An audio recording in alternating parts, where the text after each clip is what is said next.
He walked in, closed the door, and said, "Let me talk to you, Julius." I said, "What's up, my man?" He said, "I want to start a commercial airline." So I looked at him. I said, "Wait a minute, I know my brother. He is smart. He's gutsy." I looked at him for about 2 minutes, and then I pulled out. In those days, you didn't have a whiteboard, so I pulled out my pad. I said, "All right, let's tell me how you gonna do this."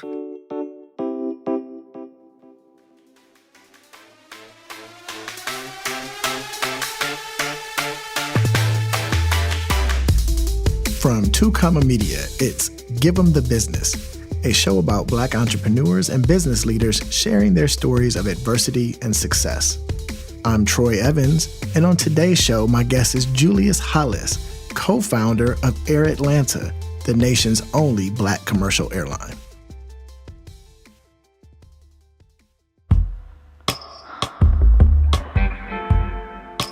In 1978, President Jimmy Carter decided to deregulate the airline industry.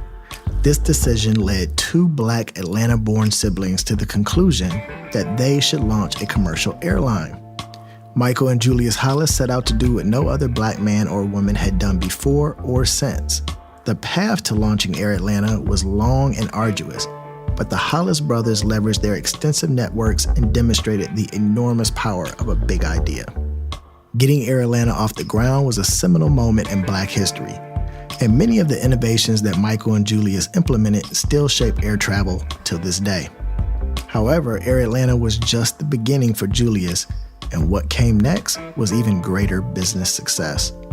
Success that started many decades earlier in the unique and nurturing era of Atlanta's Black political and economic boom. We grew up empowering each other. We grew up as young men and women in a segregated Atlanta during the 50s and 60s, during the upheaval of the civil rights movement. So we were the first benefactors of that beloved community that Dr. King, John Lewis, and Andy Young and C.T. Vivian and all gave their lives to create.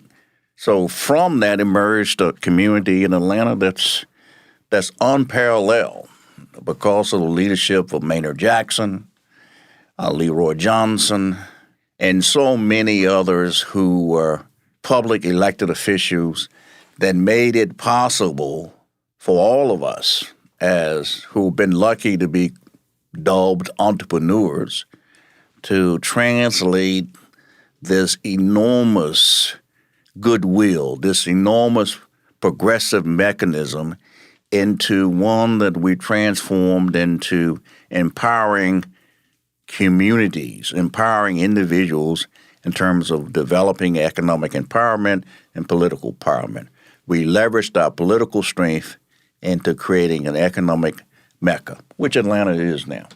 It is a Black economic mecca in every country around the world, that's in Africa, that's in the Caribbean, indigenous people in South America. They look to Atlanta because of the movement that Dr. King and Andy Young and Hosea Williams and Ralph Abernathy and John Lewis, how they use social civil unrest to create human rights, and from the human rights and civil rights struggles, that translated into political power created by Maynard Jackson and Julian Bonds and so many others that created this great economic empowerment for entrepreneurs like myself. You know, you mentioned some behemoths in both politics and economics in Atlanta, the Maynard Jacksons, the Julian Bonds, the Andrew Youngs, and you rolled with that group of individuals almost from the beginning, helping them get elected and playing a central part in fundraising for them and what have you. What was it like really coming of age with those individuals? Well, I was a small piece of this enormous messiah that we have in Atlanta, and I was very fortunate at a very early age as a student at Morehouse to be and learn from and be involved with Atlanta's black leadership, most of whom came through Morehouse. We'll forgive Andy Young, right? Howard, but we got him on the board, so he gets an honorary pass. But men such as Dr. Benjamin Mays, who was a president of Morehouse for decades, that was Dr. King's mentor. They set the benchmark. They demanded that you excel. Often the word is that in Morehouse men often imitated, but can never be duplicated. And that really is a truism, okay? So coming through Morehouse at a time to see Dr. Mays and men like John Cox, who were head of the Butler Street YMCA, and sitting at the side of those individuals, me as well as thousands of other young men who came through Morehouse or who came into Atlanta, they took us in their arms and we sat at their side and learned. After we learned, we were able to develop our own pathways to contribute to this beloved community, this whole aura of economic empowerment, using political power to create economic empowerment for all of God's children.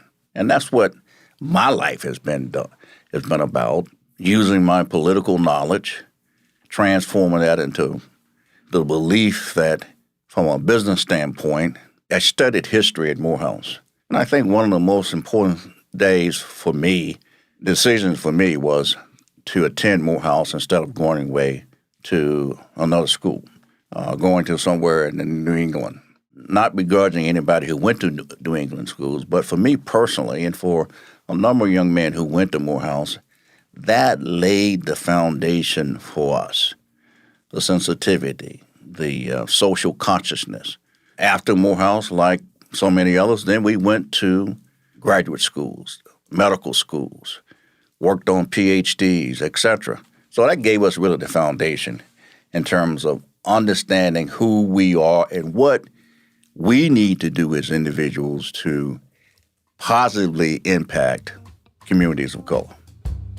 Yeah, I definitely agree. I experienced Morehouse a generation or so after you with the Hugh Glosters and the Reverend Otis Mosses on the board and whatnot, and they were very instrumental and impactful in leading me to the Atlanta University Center and especially Morehouse, and that was definitely a game changer in my life. But I want to take it back a little bit further. So you mentioned that, you had 5 young children all in the house and some extended family through cousins being raised by your mother and grandmother, and I know that they played a central role in your outlook on life as well as probably your decision to go to Morehouse. Tell me about those influences and what you remember most and what you took away from those strong women being in your life. Oh, they were our backbone. My late mother, she taught us always be prepared, to have perseverance and preparation. When you enter that room with confidence. When you enter that room, no more than the other person that's looking across from you. But when you enter that room, also have a sense of humility. So my mother and my grandmother had a tremendous impact on all of our siblings, and myself and my siblings. As well as here in Atlanta, I have a 107-year-old aunt, Leela Williams, who for years had a marquee restaurant here called Leela's Dinette over by Morehouse College.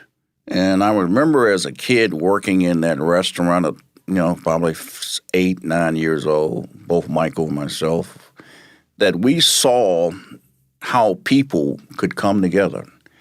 We would see a cross-spectrum of people from Atlanta's black community. We would see postal workers. We would see public workers, garbage workers, police officers. But then we would also see professors from Clark AU, from Morehouse.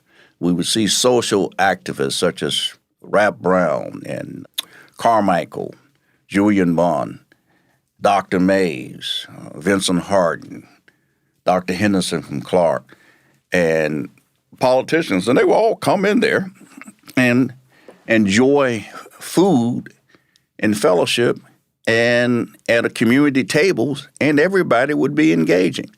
So that really set the table for us. And I can remember when Michael Hollis came to me, I'll never forget this.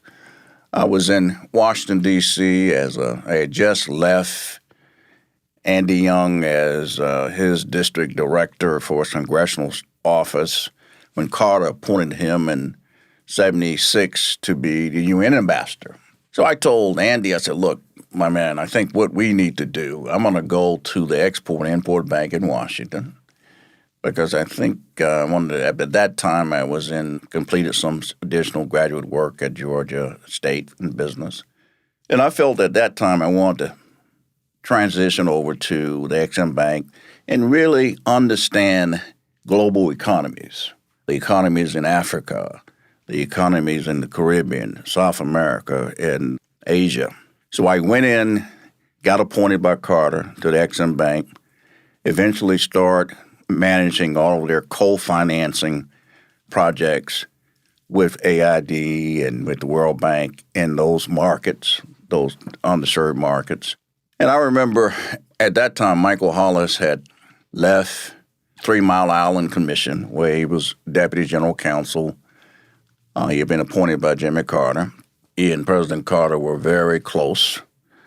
And Michael walks in my office at Exim Bank after he had left Oppenheimer investment banking firm, where he had gone for 2 years after the 3 Mile Island Commission had expired, and said, he walked in, closed the door, and said, let me talk to you, Julius. I said, what's up, my man? He said, I want to start a commercial airline. So I looked at him. I said, wait a minute, I know my brother. He is smart. He's gutsy. I looked at him for about 2 minutes. Sure. And then I pulled out, in those days you didn't have a whiteboard, so I pulled out my pad. I said, all right, let's tell me how you going to do this. So it was that quick? In that 2 minutes. So for the next 2 hours, we went through A, through B, through C, through D. 2 hours turned into 4 hours. 4 hours turned into 6 hours. And by the 6th hour, I said, okay. I mean, in the 3rd hour, actually, I said, okay, we got it. Because in my head, I knew it could be done. The question was, how do you can raise the money? How do you raise the money for a commercial airline, which had never been done by a black entrepreneur? Mm-hmm. But I knew, and he made a good point, we had Maynard Jackson. We had the political clout here in Atlanta to do an airline.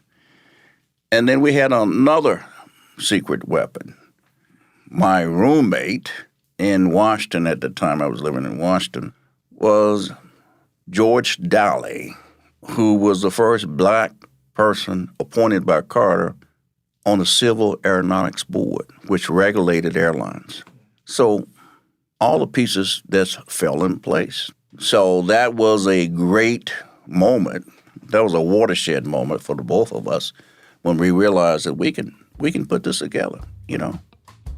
So let's go back a little bit. So you just probably, listeners have probably got 1,000 questions after you just unpacked that story right there. So first, you mentioned on several occasions the role that politics played in this, with Jimmy Carter primarily, who's just become president from the state of Georgia, that you all helped get elected, right? Absolutely. And without him being in the White House, does this opportunity exist? No, without him being in the White House, it would not have existed, because just like when Maynard Jackson was elected in 1973 as mayor, and Maynard demanded a change of modus operandi in the city government where contracts had to have diversity spins in them.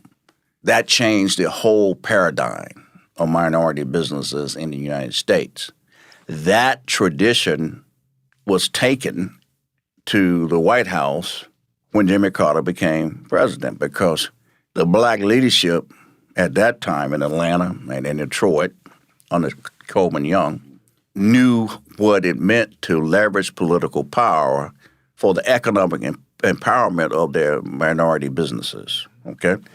So even though federal procurement policy was different, when Jimmy Carter was elect and president, more black people were in the various agencies of the U.S. federal government than any time in history. And we brought those experiences, respectively, in our own individual silos to what we had learned in Atlanta, what we had learned in Detroit, Los Angeles. But everything started in Atlanta under Maynard Jackson for economic empowerment. Right. So Carter had really no choice but to be a proponent of minority economic empowerment. If you go back and look at history, it was during 1977-78 when a young black man who had served with Walter Fauntroy as his chief of staff decided after Jimmy Carter was elected, and all the black appointees were throughout the federal agency, that he was going to make a gutsy move and start a black television network. BET was born during that time. Mm-hmm. So you can look at the fact that we use political leverage throughout the bowels of the federal government, starting here in Atlanta on a municipal level, and then it migrated to the federal government, and it was because of the great giants like Maynard, and his supporting crew of Marvin Arrington on the city council, Morris Findley, Rob Pitts. All of those guys were advocates that made things happen for black businesses, which went from Atlanta, Detroit, Los Angeles, New York, into the federal government. Really, Richard Nixon in 72, 73, because of the influence of one of his staffers, Bob Brown, out of High Point, North Carolina, and other black Republicans, it created what they call black capitalism. So that was part of Nixon's era. And at the same time, Maynard put all of that into practical implementation action. So it seems to me like seeds were planted early by supporting some of these politicians, in particular Maynard, and then Andrew, and then that also led to Jimmy Carter. And then down the road, not knowing when you were supporting these individuals, what it was going to lead to, some great things came out of that. Let's go back. So you started talking a little bit about the day your brother Michael came to you with the idea to start an airline. First, Michael didn't go to Morehouse. So what did you think about that decision when Mike decided to go to Dartmouth instead of Morehouse, with you being the older brother? Well, I have a brother who was older than me who's now deceased, but he was a Morehouse man.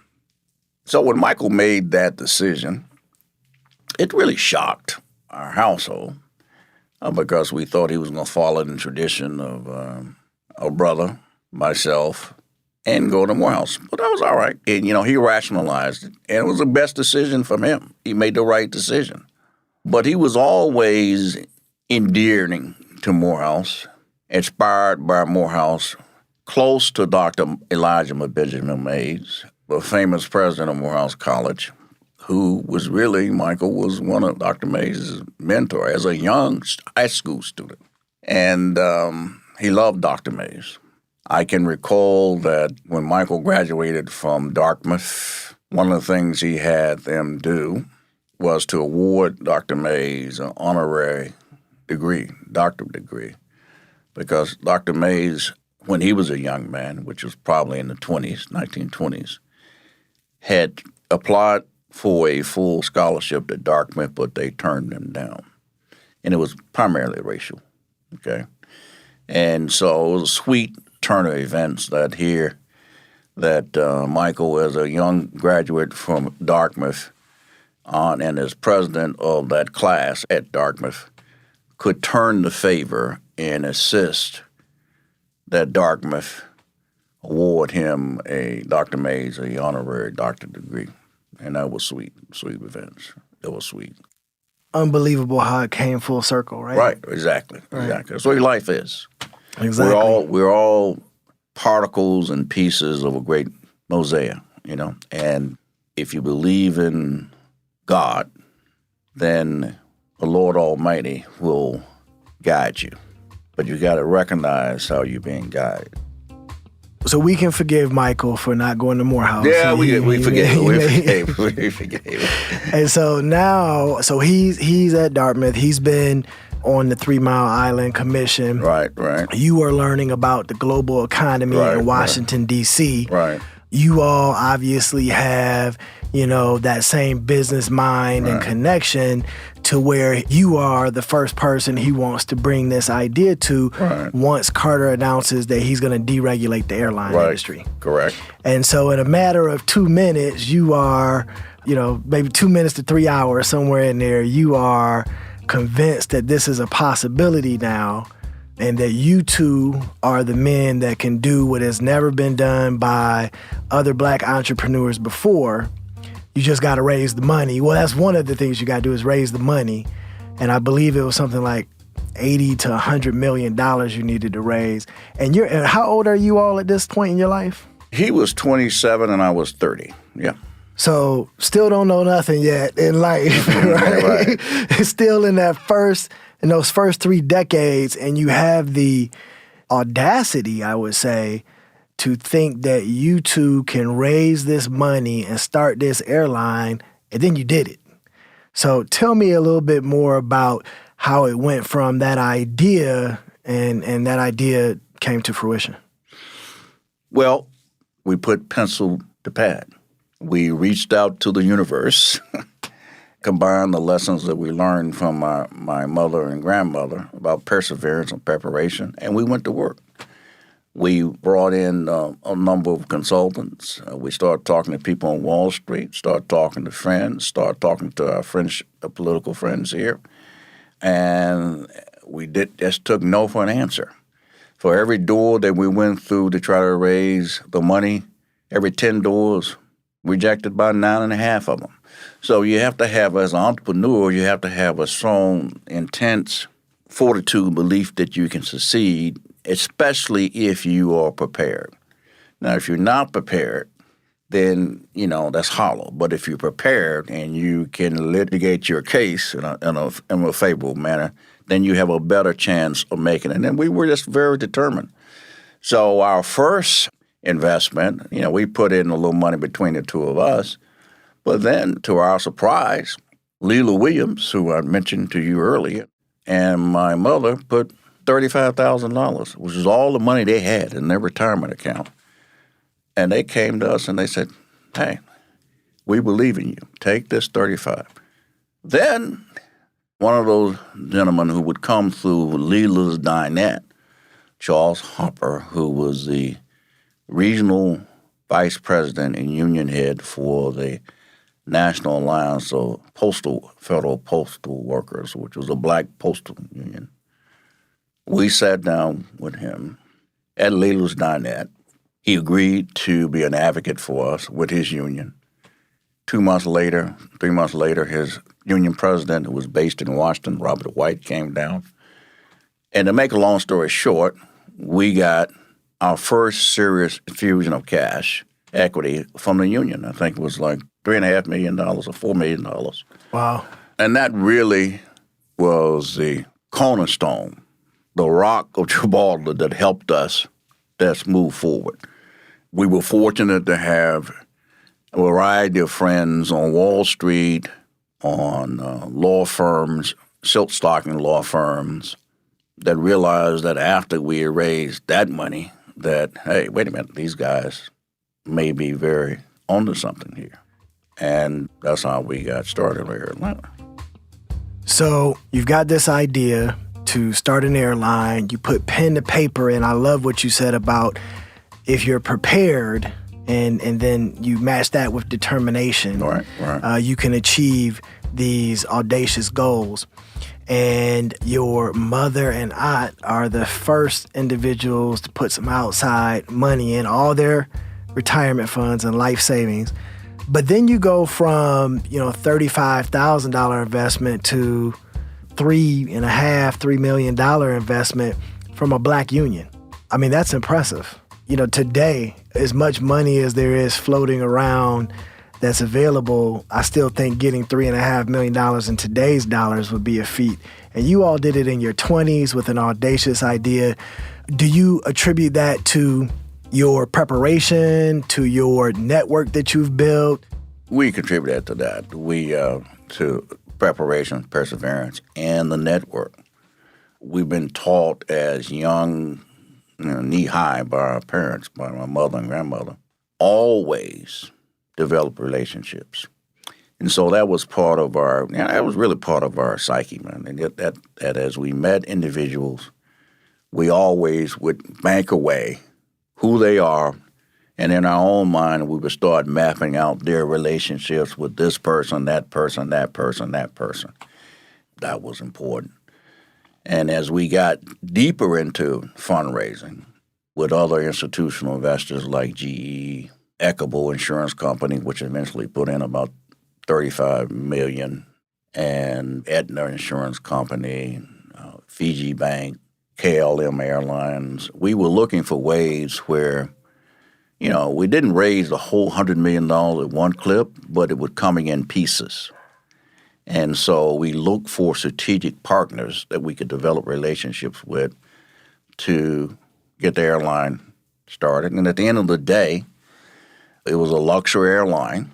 We patented after Swiss Air, which we had first class, business class. We flew to 15 cities around the United States, all first-tier cities. Our last year of operations, we flew 1.5 million people out of Hartsfield. So we were creative in terms of our gate space, because before Atlanta, we saw, because we were a struggling airline, we would use gate space. If we got gate space at JFK or gate space at LaGuardia, we would monetize that gate space in the tough times when capital was scarce, and use that gate space to leverage financing. Or if our load factors at JFK at one gate was low, and then a KLM wanted additional gate space at JFK, we would sell them that gate space. So we monetized everything we had in terms of the airline assets. We monetized that. When KLM, for example, decided that they wanted to fly cross-country from Logan Airport to LAX, we saw an opening. So we reached out to friends on the board of KLM and decided to get KLM to do a code sharing. But for part of that code sharing, we got $10 million investment. So we used, again, the relationship. And that relationship really came about through a mutual friend of ours who was on the board of Philips Electronics in the Netherlands. KLM is a Dutch airline. And in Europe, there are always cross-fertilizations of boards. Philips owns a piece of KLM. That's the institutional investor. KLM owns a piece of Philips Electronics. But there was a brother who was on the Philips Electronics board that when I called, I said, look, let's notice. We did our research and found out that Philips Electronics owns a piece of KLM. So at the end of the day, I called this individual who was our business godfather, Clarence Avon. And Clarence said, oh, well, I don't know. Let me work this out. This is the guy I want you to talk to. He went to his CEO of Philips Electronics, and then from there, we got the right person at KLM. I hear Clarence was instrumental in a lot of black entrepreneurs getting off the ground. Listen, a lot. There is not, as a young black man, we were both extremely blessed. They called him a friend and a godfather. I can remember as a young man in high school, my junior year in high school, we started a little record company called Quadrant Records with a little group here in Atlanta. And it was during the Johnson years of OEO program, Opportunity Economic Development Program. And the vehicle here in Atlanta was something called the EOA, Economic Opportunity of Atlanta, which was run by a guy by the name of Bill Allison. So as two young men, we knew we gave them a proposal to fund a little record company based on a little group we have. We got them at 16, 17-year-old to put a commitment of $350,000. This is 1966, 67. So, and that in itself, one of the members in that group that we were producing, we sold about 350,000 records from that, was Reverend Reggie Wilburn. He was the lead singer. He has a big church here now in Atlanta. Through that, I met Clarence Avon in 1967, 68. And Clarence became our friend, our godfather, and there's not a day that went by, or not a monthly or quarter, that we didn't talk to Clarence. And it was just not just about business, it was just personal. And so Clarence really was like he's the godfather. Right. He was our godfather. He was like our father. He gave us advice, good advice. We could take some of it. But through his experiences and counsel, it was somebody, as young men who was raised by two black women, became very important for us. I thought I was doing, so I raised like $20,000 when I was 19. You're talking about you raised $350,000 at 16, 17 years old. That's just unbelievable. Yeah, it happened. It happened. If you go to YouTube, you'll see Quadrant Records. Somebody told me about 2 years ago that if you go to YouTube, pull up Quadrant Records, you'll see the record there. You can listen to the music. Wow. So you raised about $100 million, but I imagine that the money wasn't the only hard part of getting an airline off the ground. What were some of the other challenges that were tough? The challenge was operationally and improving the efficiency.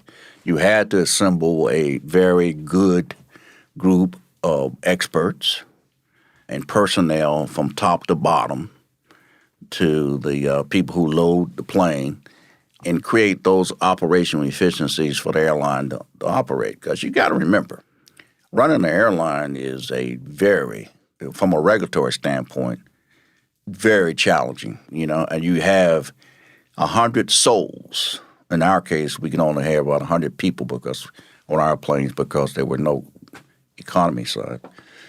And so safety was paramount. If one of those planes had crashed, more than likely, he and I would be in jail today. Right. I look at the crash of the plane, the value jet plane, okay, which later transcended itself to AirTram, which is now Southwest. But if we had made one mistake like that, we would have been out of business or probably indicted, okay? So we had to assemble a very fluent and efficient staff beyond the bar. And the airline was like that. The food was outstanding. We served food on China. When you came up to Atlanta Hartsfield, you didn't have to go through the concourse. We had a executive bus, that would take you right to the tarmac and to the plane. I think about the day because Delta now has this, for Diamond Medallion people, they have you get picked up by a Porsche and taken straight to the plane. Well, we came up with that concept It just wasn't a Porsche, but it was a bus, executive bus. So we were very innovative in our approach and running the airline. We always had one fault line. We made, I think, one mistake. And that mistake was that when Continental Airlines had bought Eastern Airlines, and Frank Lorenzo, who was the CEO of Continental and Eastern, came to us and asked us to buy some of the routes and equipment of Eastern in Florida because we were non-union, even though we had a union and money in us. We were at the point where, we're constantly raising money, so we couldn't pay union rates, okay? We decided, and this has always been a contention with me and Michael and I with some of our board at that point, the board decided they did not want to buy those assets from Eastern Airlines. That was a mistake, okay? Because Eastern Airlines, while they were coming to us to buy the slots down in South Florida, they also were going to a real estate developer in New York and entering negotiations to sell their shuttle service from Washington, D.C. to New York to Boston, which became the Trump shuttle. So it's funny how far things go back and the connectivity and whatnot.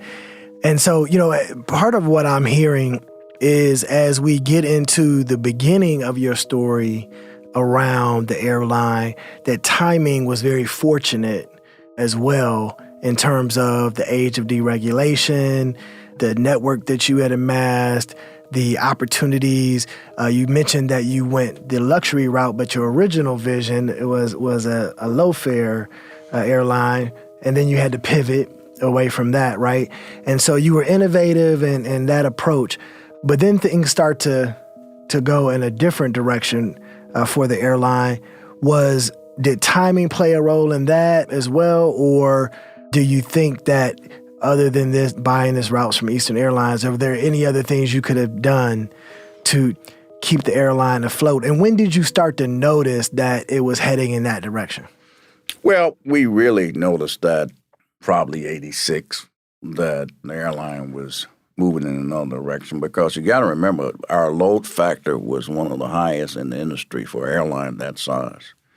So some of our institutional investors felt that two young black men at that point, we were about late 30s, had gotten the money from these institutional investors. And now, despite the fact that we were carrying about 1.5 million people flying from the West Coast to the East Coast to all airports now in Florida, Newark, JFK, New York, Detroit, Chicago, Midway, Houston, that it was time for them to do a coup. And they insisted that we give up control, operational control, in terms of running the airline. We had the vision, but as an entrepreneur, you want to surround your people who may differ with you on certain things, but who have a shared vision. And so we were fortunate enough to surround ourselves with great COOs, the last one being the former head of the Long Island Railroad Company in New York, who had been an executive TWA. And after he left for retiring, the institutional investors wanted to take over the airline. And that caused splintership on the board. The board wanted us completely out, despite the fact that we were setting records of passenger load, etc., despite the fact that the board had decided that they did not want to buy Eastern Airlines at a pivotal point. All that was part of a corporate game, but at the end of the day, the airline filed for bankruptcy in 87, and we stopped flying. It was a setback. You can imagine that as late 30s-year-olds who had devoted all of their lives, that had put together a business plan, raised the money, recruited the personnel, put everything together, used the political relationships around the country to get it done, that was a blow. But like the mythical Atlas, every time they knock you down, this is what my mother and grandmother taught, that makes you stronger and you get back. Because one of the things my mother always taught us, impossible, the word impossible, does not exist. It should be hyphenated, and it should be I-hyphenated, impossible. So that would have taken us out, but we got back up, and then we started the second chapter of our journey. And before we dive into the second chapter, you mentioned numerous challenges and setbacks that you have. What part of that do you think was based on race, or can you remember a specific time that you knew that if you were white? Well, I think the decision by the majority members who controlled the money on the board about not buying Eastern Airlines, because we could have got their routes for, it was a great deal, somewhat racial, because at that point, our institutional investors at that point came to realize that, look, wait a minute, this airline can make it, and we want to control it. Now, guys, you've done what you've done. Now it's time for you to go on. We didn't fall for that okie doke, okay? And in the process, the airline went under and was closed. A couple thousand people lost their jobs. But interesting enough, to this day, wherever I go, I see former employees of Air Atlanta who may be still in the airline with a Delta or with Southwest or whoever. They still are very proud of having worked for Air Atlanta. To this day, if I go on an airplane flying on Delta or whoever, and there's somebody, a passenger on that airline, they ask me, what do you do? And I say, we used to be in an airline years ago and talk about airlines. They remember, they say, oh, I remember airline. I remember it was a great airline, one of the better airlines ever. It was the Liberty Pass program. We created an innovative thing called Liberty Pass, where you paid in advance, say, for 5 trips at, say, $2,000, you would get 7 trips. So it was an innovative way for us to also book money. We created a lot of goodwill, and it was a great ride. Yeah, it was a great ride. After the break, we'll hear what to do next in life after you've started a commercial airline. It's Give 'em the Business, and I'm Troy Evans. Give 'em the Business is sponsored by Bloodline Products, a leading provider in custom horse racing apparel, branding, and gifts. You can learn more about Bloodline Products at bloodlineproducts.com. Give 'em the Business is proudly sponsored by Gift Savvy. Don't stress over buying gifts for friends and loved ones. Save time shopping, stay on budget, always find the perfect gift, and never forget an important occasion. Be better than gift cards. Be gift savvy. Visit begiftsavvy.com.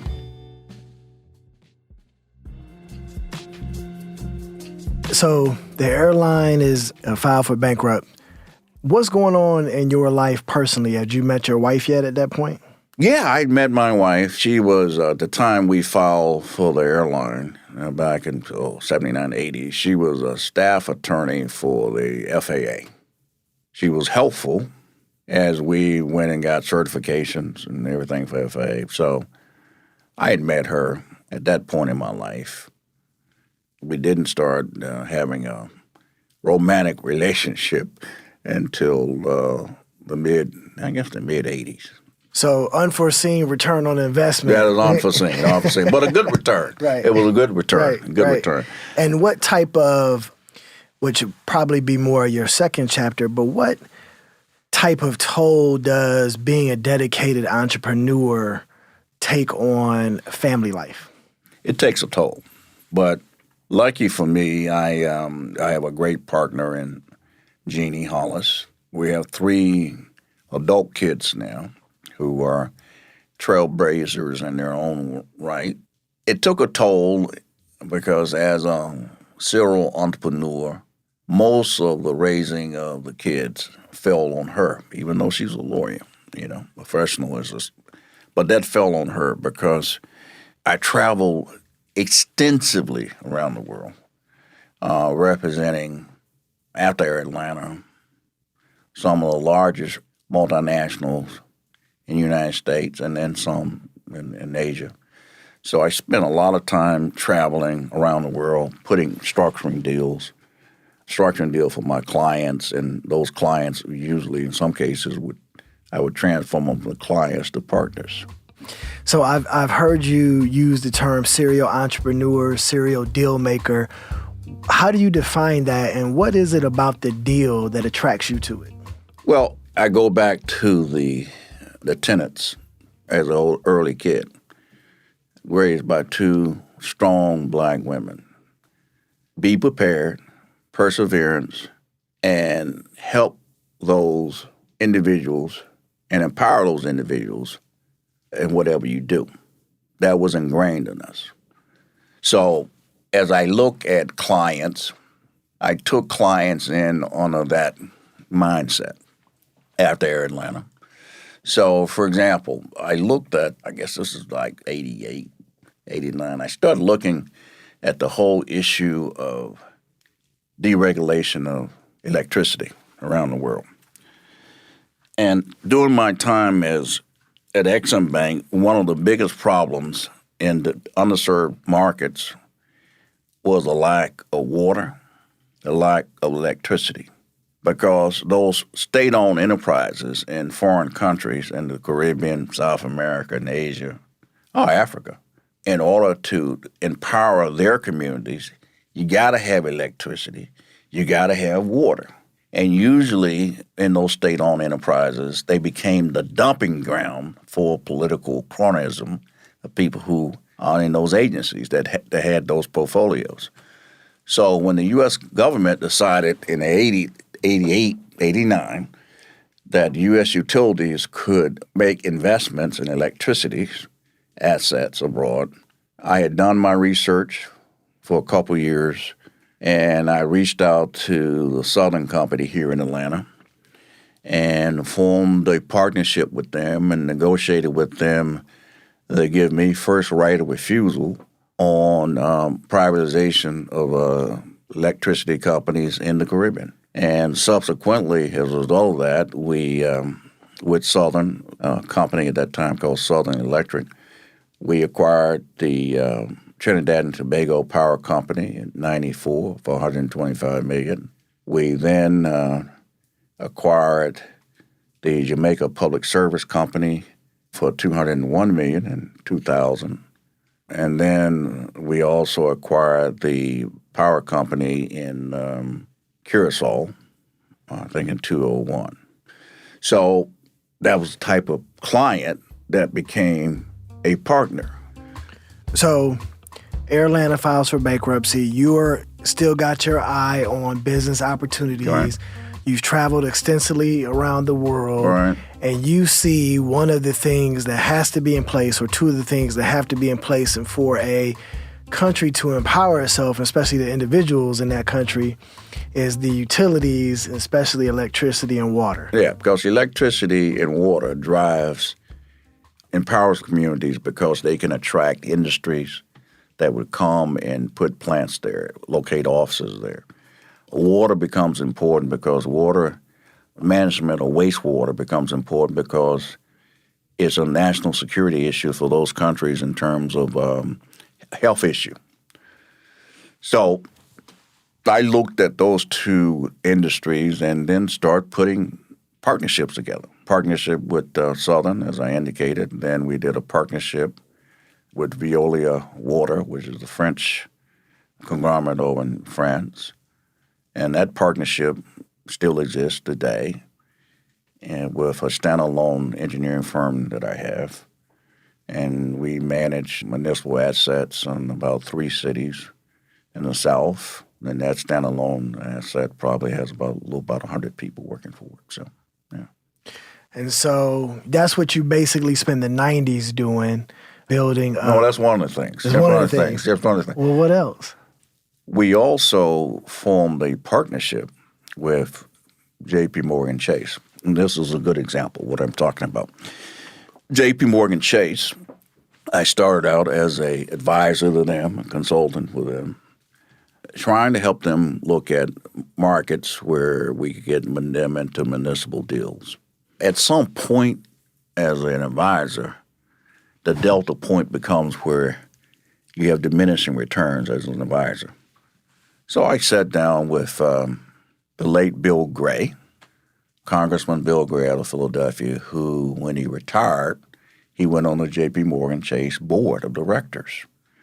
And I sat down with Bill and I said, Bill, I got an idea. Since I'm already an advisor to J.P. Morgan, let me sit down with J.P. Morgan leaders and let's put a private investment bank together.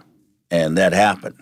So J.P. Morgan Chase invested in a private investment bank that we owned together. It was their first investment in a black-owned bank at that time, investment bank at that time.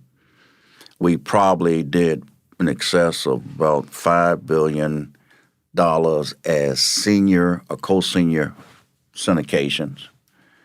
And then in 2007, we were looking at data, and we saw the impending meltdown, and we took a gut call.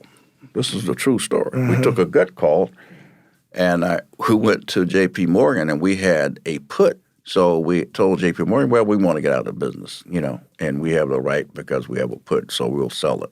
They hem and haw, why can you sell it when you're at this point? Well, we just felt uneasy about how the indicators went, and we sold it.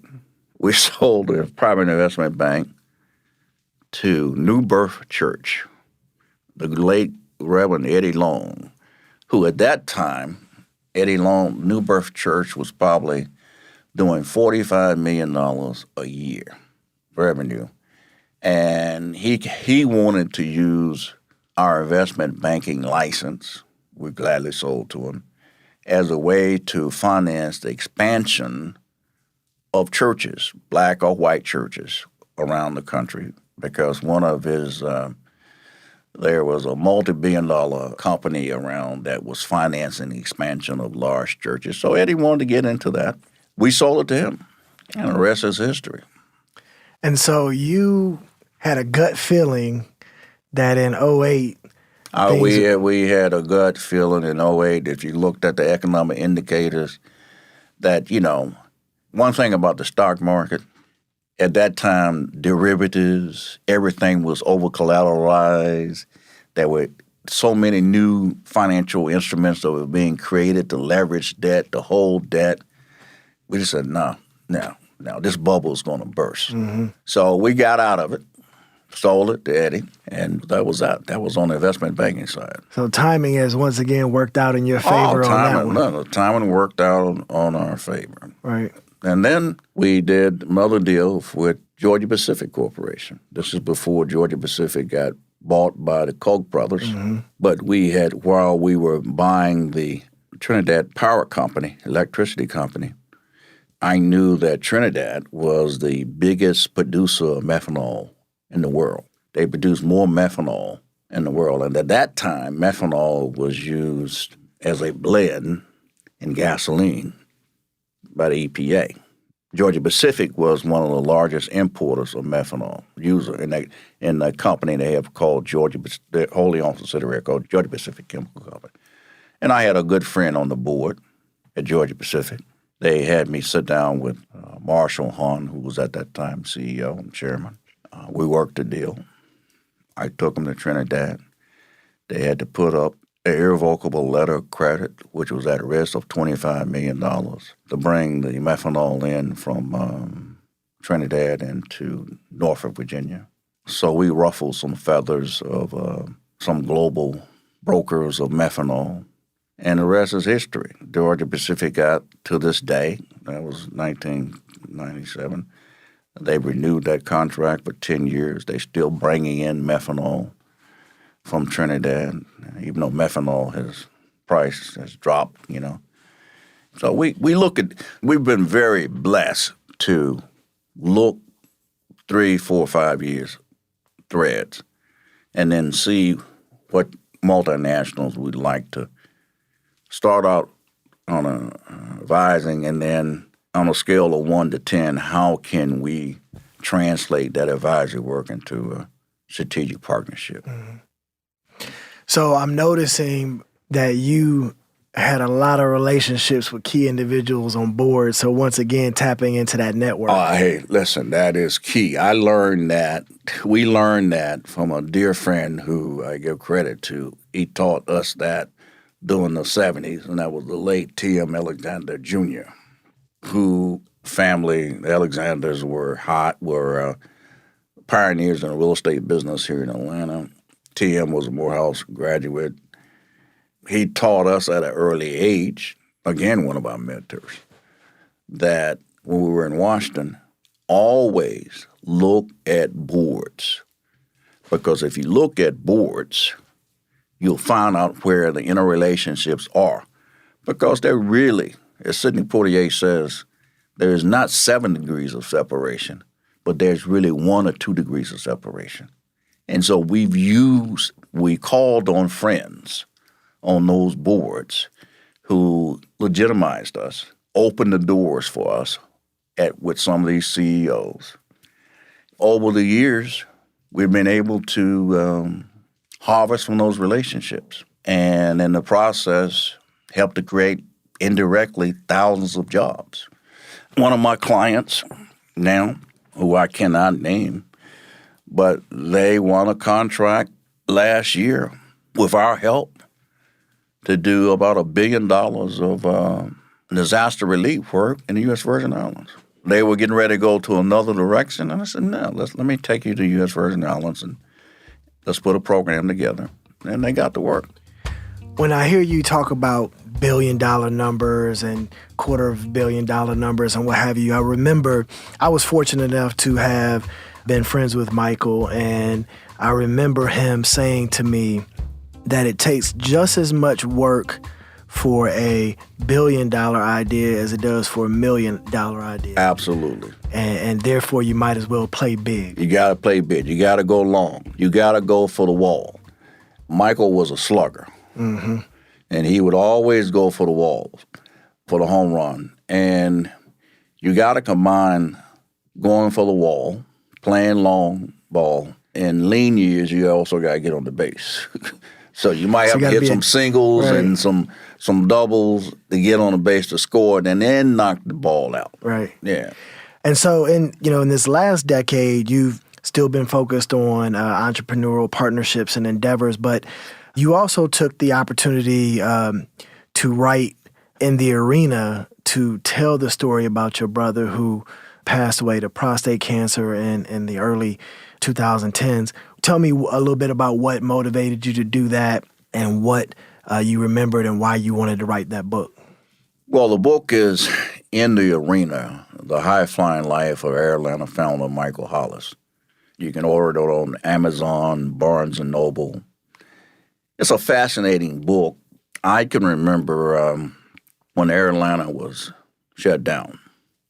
I sat in my house and my doorbell rang, and it was Michael Hollis with 2 of his young proteges, Paxton Baker, who at one point went on to become president of BT, was it Centrix? Mm-hmm. And another young man with a truckload of boxes. He came in and he said, Julius, I want you to keep this. And there was all the boxes about Air Atlanta history. And so they sat in my house for years, and all the notes, the joys, the disappointments, the history.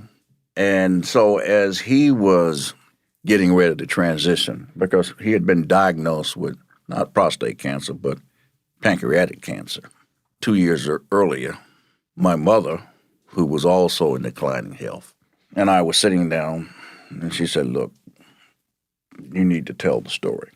And I want you to make that commitment that you'll tell the story. So when she died, I was in Dubai as a guest of Mohammed Ziyad, the ruler of Dubai. I got a call, and my wife told me that my mother had died. I got on the plane 2 days later. And on that long flight from Dubai, I started planning my mother's funeral.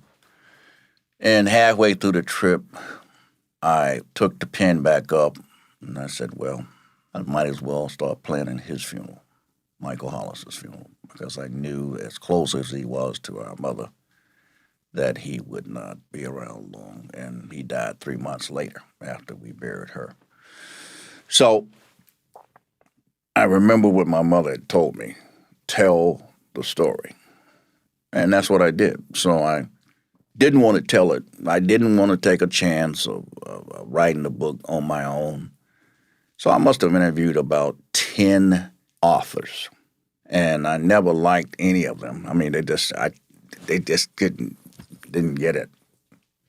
And just by chance, I was in Miami with a friend, and she said, I was telling them about the frustration of trying to get the right author for this book. They had to have chemistry with me.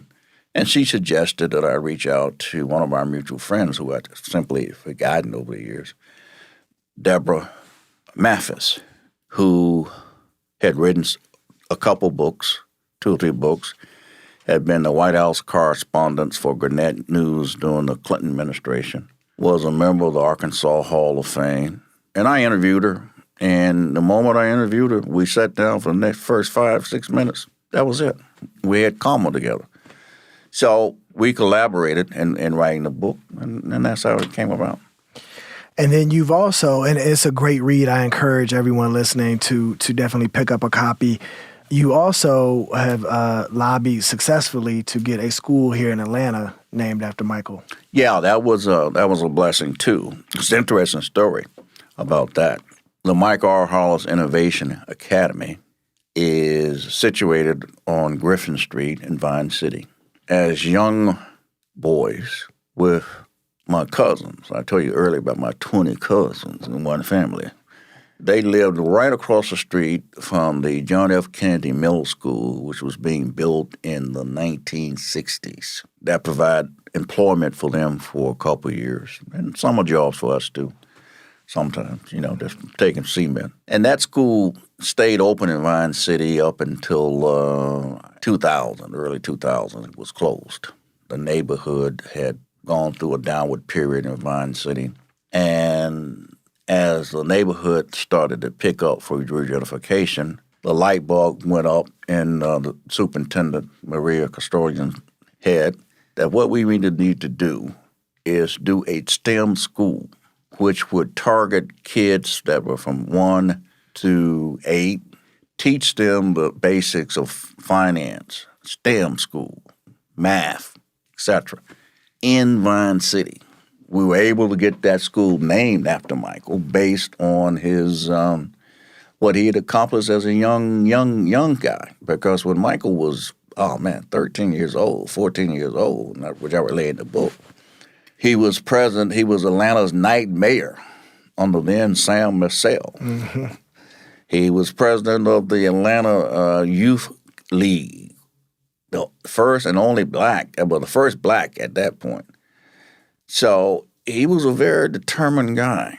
And so I thought it was fitting that we, in Vine City, which was no more than a mile and a half from where we lived in West End, to get to school. And so it's really been a great honor to see the school named APS, Atlanta Public School System, named the school after them. And they're doing great things over there. Since the creation of the school in 2016, they've had tremendous success in raising the scores of kids, because the transformation of the next economy is going to be a digital economy.